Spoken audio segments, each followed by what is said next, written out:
सबको ओम। आज हम सब महाभारत के शांति पर्व से भीष्म और युधिष्ठिर के संवाद में एक कथा सुनाएंगे, क्योंकि आप जानते हैं कि जब महाभारत का युद्ध समाप्त हो गया और भीष्म जी सरसैया पर थे तो उसमें युधिष्ठिर, कृष्ण भगवान और बहुत सारे लोग आकर उनके सामने आकर के नाना प्रकार की कथाएं सुना करते थे और उनसे ज्ञानवर्धन किया करते थे। तो ऐसी ज्ञानवर्धक कथा भीष्म जी से युधिष्ठिर जी ने पूछा कि प्रभु, अगर कोई बलवान शत्रु के सामने कोई कमजोर आदमी आए तो उसे अपना बचाव किस प्रकार से करना चाहिए। युधिष्ठिर ने कहा कि इस संदर्भ में एक प्राचीन कथा मैं सुनाता हूं। उस प्राचीन कथा में उन्होंने सुनाई कि हिमालय पर्वत पे एक बहुत बड़ा सेमल का वृक्ष था और वृक्ष इतना बड़ा था कि उस पर रीछ, मानव आदि नाना प्रकार के लोग आकर के, देवता लोग भी आकर के उसके नीचे विश्राम किया करते थे।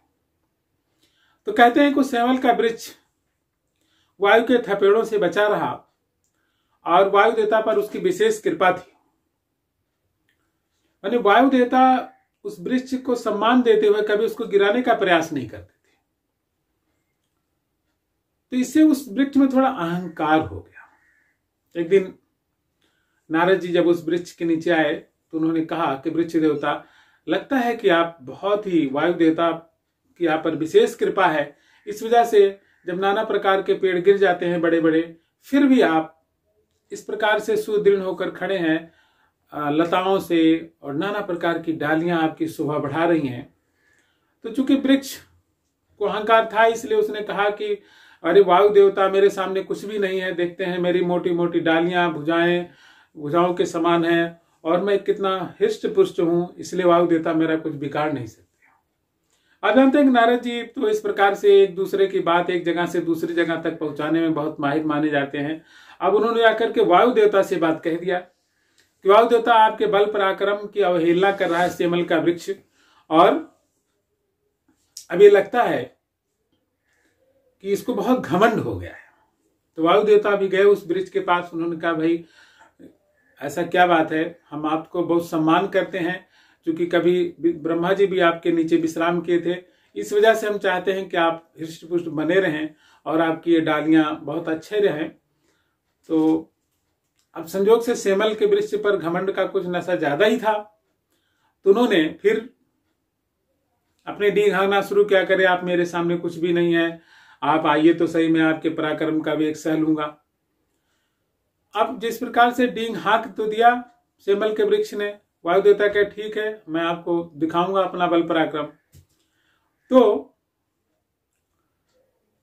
सेमल के वृक्ष ने सोचा कि अब तो मैंने गलत कर दिया है, वायु देवता बहुत अगर तेज से आएंगे तो मेरा गिर जाना तय है, तो मैं किस प्रकार अपना बचाव कर सकता हूं। तो सेमल का वृक्ष अपने बारे में चिंतन करने लगा और अपने बचाव के उपाय सोचने लगा। तो उसे लगा कि अगर मैं अपनी डालियों के भार को हल्का कर दूं, पत्तियों उसको हटा दूं अपने से, तो फिर मैं वायु देवता के वो एक को सहन कर सकता हूं। तो कहते हैं दूसरे दिन जब वायु देवता क्रोध में भरकर आए और नाना प्रकार के दूसरे पेड़ गिरने लगे, और जब वो उस पेड़ तक पहुंचे तो उन्होंने देखा कि सेमल का वृक्ष तो ठूंठ होकर खड़ा है, इसमें न तो पत्तियां हैं न शाखाएं हैं, बहुत कम शाखाएं बची है, कुछ ही शाखाएं बची हैं। तो वायु देवता उसके सामने पुनः नतमस्तक हो गए। उन्होंने कहा कि हम तो आपको इस तरह से पत्रविहीन करना ही चाहते थे, लेकिन जब आप खुद हो गए तो फिर मैं आपको बिल्कुल परेशान नहीं करूंगा। तो इस प्रकार से नतमस्तक होकर के उस वृक्ष ने वायु देवता से अपनी सुरक्षा किया। तो युधिष्ठिर से भीष्म जी ने कहा कि नतमस्तक होकर के हम अपने से बलवान शत्रु का सामना कर सकते हैं। तो अपने जीवन में कभी भी कुछ ऐसा समय आए कि जब हमें ऐसा सामना करना पड़े, तो वहां पर झुक करके, अपने अहंकार का त्याग करके, अपने क्रोध और घमंड को छोड़ करके हम अपनी सुरक्षा कर सकते हैं। आपने कबीरदास जी का एक दोहा सुन रखा होगा कि जग में बैरी कोई नहीं जो मन शीतल होए, जग में बैरी कोई नहीं जो मन शीतल होए। तो अगर अपना ही मन शीतल है तो हमारा कोई दुश्मन नहीं है। और भगवान इस सृष्टि से लोगों की मंगल करें, रक्षा करें, दुश्मनी का भाव किसी में ना आए, हम सब लोग प्रेम से रहें। इसी के साथ हम आज आपसे विदा लेते हैं।